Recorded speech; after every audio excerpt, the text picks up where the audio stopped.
For you all out there that don't know me, my full name is Ronald Allen Pepper. I go by Ron or Pepper. I was born August 18, 1965. I was the middle child, my brother being the oldest, my sister being the youngest. My parents are Jackie and Bob Pepper. They reside where I grew up, which is right in Frank Lakes on Polis Avenue. They bought that house when they were told they were crazy because it's the sticks. You don't want to be there. So he's looking forward to selling that house. But my mom won't let him. I do have a funny story that well, it's really not funny, but it's my brother and I, we went bike riding. I don't remember the age, and it was right down the street, and there was this big apple tree we loved to climb. So we climbed this thing, got to the top, we were having a great time, come down. Next morning we wake up covered in poison ivy. So my dad's like, "Where were you yesterday?" We showed him, he pulls up, he's like, "Oh man," and the tree's covered. So we got it everywhere. Yes, everywhere. So we're dying. My dad went to the doctor, got this stuff, but we had to go in the shower with a lava soap and a bristle brush and open it all up. So, and then you see us in bed wrapped in these towels, but I tell you, it worked. We got relief, and then the next morning we were all scabs and we healed. So I learned that day that I am highly allergic to poison ivy. Life lesson. I should have put my glasses on. My first life-changing event. I was going to a basketball camp at Camp of the Woods, and I did it consecutively a couple years, and it's for 7 days, 6 days. And I had already accepted the Lord in my heart, but I never felt like I really did. And the guy that ran that basketball camp, because it was a mix of, it was Christian basketball camp. And that's where I really, truly accepted the Lord. And he said, "You already did." So he's already in your heart. And he goes, "When you start doubting," he goes, "imagine going and burying something. In fact, you might want to physically do that. And then when you doubt yourself, you go, dig that up, and then you'll see where you wrote, 'Yes, I accepted the Lord on this day.'" I never went that far, but that just gave me the confidence. I was like, okay, because when you do something really stupid and you're asking for forgiveness, you don't really feel like you're forgiven. You are forgiven if you have accepted the Lord as your personal Savior. So that was one of my life-changing events. My second life-changing event started about in the 1980s. I had this person I liked to flirt with sitting over there. And then I was like, I really want to ask this girl out. But I had to go ask her best friend to make sure that she would say yes. So I found out she would say yes. So my first date with Chris Bosna was to an indoor soccer game. So that's how we first met. That's not the life-changing event yet. So we dated, that's got to be 6 or 7 years. And at about 19, we were discussing we'd like to get married, but I want to have a house before I go and ask her mom and dad if I can have daughters hand in marriage. So went ahead, Mr. Tough Guy, I got a credit card. I bought a vehicle, $5,000, so I got credit. So I go into the bank, and he goes, "So let me say, I don't remember the amount, but I'll make up a number. So son, you want me to give you $100,000 so you can go buy a house. And if you don't make payments, I get a $5,000 truck that's not yours yet, and you pay all your credit cards." So he said no.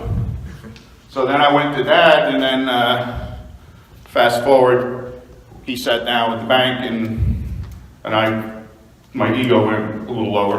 But fortunately, I had family to help me out, or I would not have been able to put a down payment on a house, and then go and ask her mom and dad for her hand in marriage, which her father said, "Yeah, take her. We don't want to do it."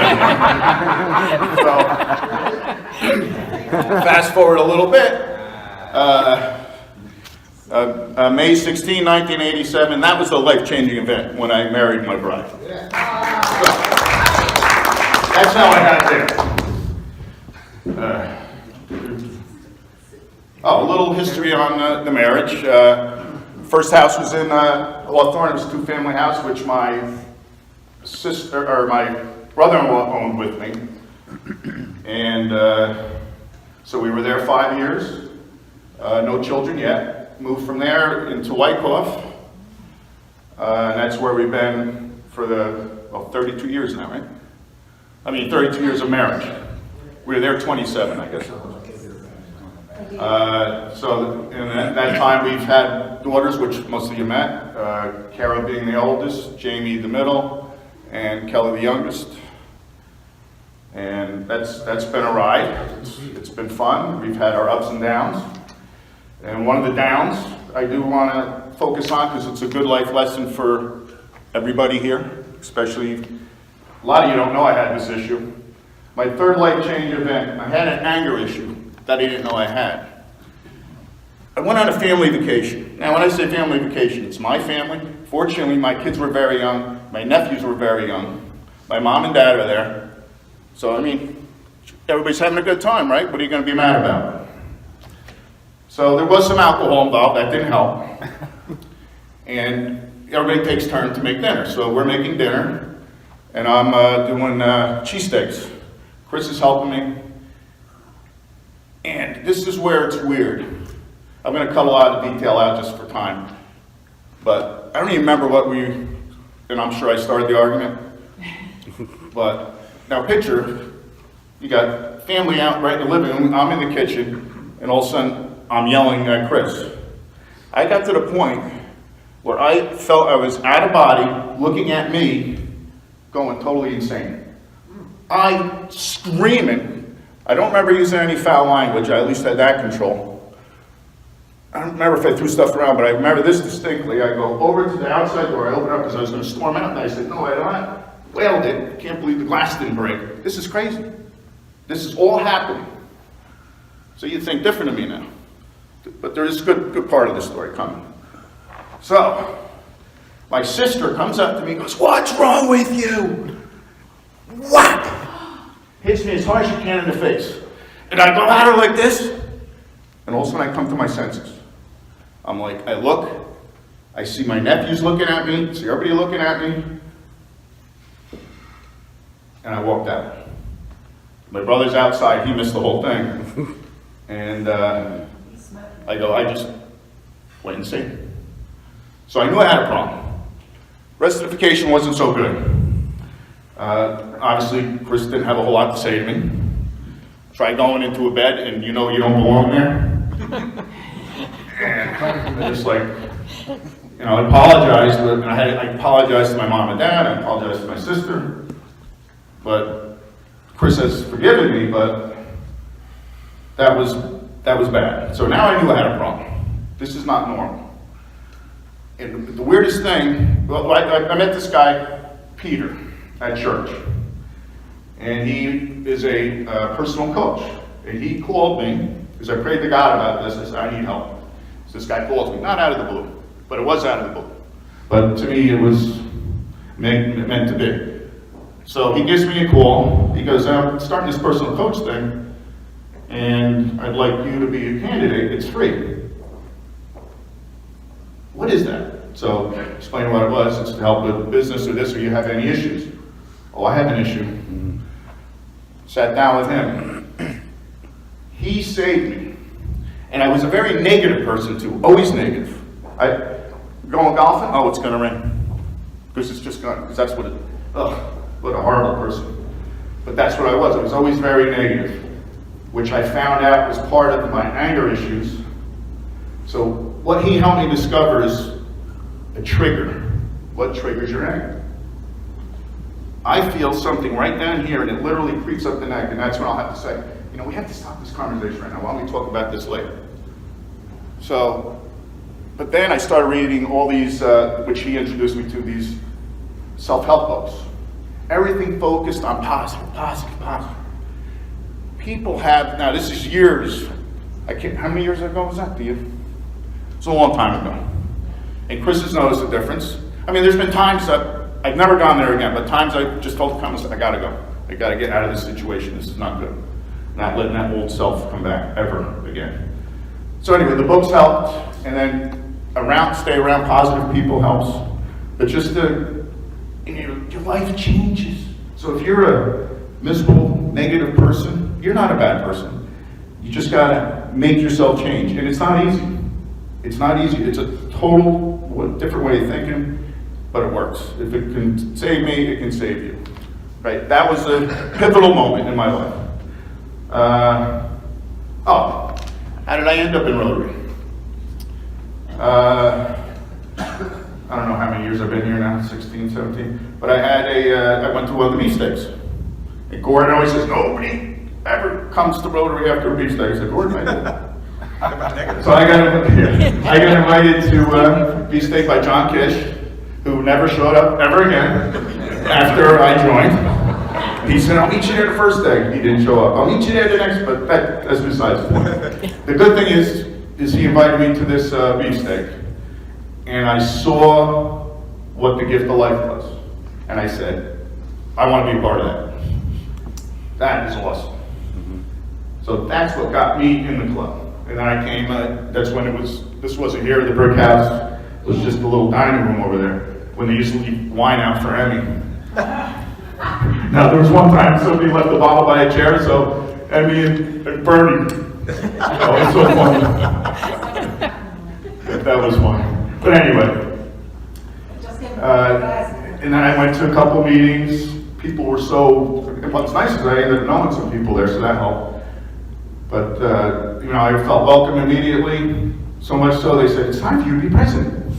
But, no, that was when I began Rotary, so I do not regret any of that. And then all the friends because of it. I mean, Rotary gives back. That is for sure. Fourth life-changing event for me. It was a beautiful, beautiful day. Pretty much like today it looks like it's going to be. Humidity low, in the 80s. Kind of like the day we got married. I went golfing. My dad, my brother, and my brother-in-law. We went to Wild Turkey. We're at the tee box. All the phones are going off. What the heck is going on? It's Chris. Hello? No answer. Okay. Ken. It's like, try calling. All of a sudden we had no phone service. Like, oh well, we're here to golf. So we're golfing. And then the phone goes off again. I look and no service again and whatever. Going along and we get a couple holes in and all of a sudden we see people leaving the golf course. We're like, what's going on? Oh, a plane hit one of the Twin Towers. Oh, okay. That's happened before, not knowing it's a jet plane or airliner. So we continued, and we finished the whole thing, and we're starving. Sit down in the clubhouse, we'll order a beer, and then we're looking at the TV. Oh my gosh, what's going on here? Oh no. I'm getting a little emotional now. I mean, I know it was a long time ago, but I was like, holy cow, I gotta go home. Nope, we all lost our appetites. And I'm filled with rage and anger. Not quite like, but it was just righteous anger, I guess you could say. And I was like, I gotta get home. That's why Chris has been calling me. When did this happen? It happened right at our tea time. How weird is that? So we all abandoned lunch, said, let's just go. Let's see what's going on. Then I get home, Chris is in shambles. We're like, and nobody really truly understands what's happening yet. And then we all know the rest of the story. That was part of the change, but the real change is when I got the phone call that Air America at the time, we weren't 1 hour yet, Trident Filter, which is owned by John Stanley, it's a big filter company. We need your help. We're going into the city tonight. We got to get the stock exchange up and running because Giuliani does not want the terrorists to win. He wants to get them up online. So that was unbelievable. A lot of details I'm going to leave out. I'll get into the city quick. But we got held up at many areas. And you got a picture. We got a huge box of trucks. We got all this. And they just got annihilated in New York.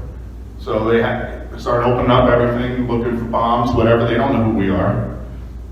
But John had talked to Giuliani, and he said, hey, we talked to Giuliani, they're expecting us there, we need to be there. So then also, things changed, and we got an escort. Brought us right to the stock exchange. This was the oddest thing. Do you think you could ever hear a pin drop in New York City? Not on your best day, but on that worst day, you could hear it. Because we just sat there. Nothing. Utter silence. It was the eeriest thing to be able to shut a city down. And then we couldn't even get to the stock exchange at that time. We had to wait because they're afraid a building was going to fall on it. So then we said, well, let's take a walk around. Now, mind you, I have pictures, but we're walking through snow. It wasn't snow. It was people, building debris, all disintegrated to nothingness. And we wormed our way through, and I saw the site. I saw all the volunteers work. I saw New Yorkers come together. They said, hey, you look thirsty. Here, have water.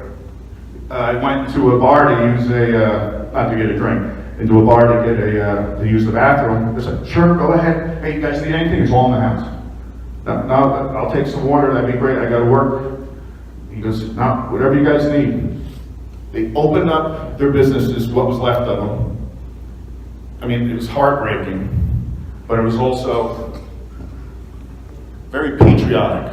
Just people pulling together to help one another, not caring what color you were, national, it didn't matter. And the firemen, the police officers, just diving into this wreck trying to find somebody. So that was life-changing event number 4 for me. And who knows what's next. So. Daughter's getting married. Yes, well, that'd be life-changing for her. So that's my life in a nutshell. I'm sure I left some goodies out, but hopefully you know a little bit more about me and my character. And if anybody does have issues with anger, I'm more than happy to speak with them and help them with that. Because I never want to be that person again.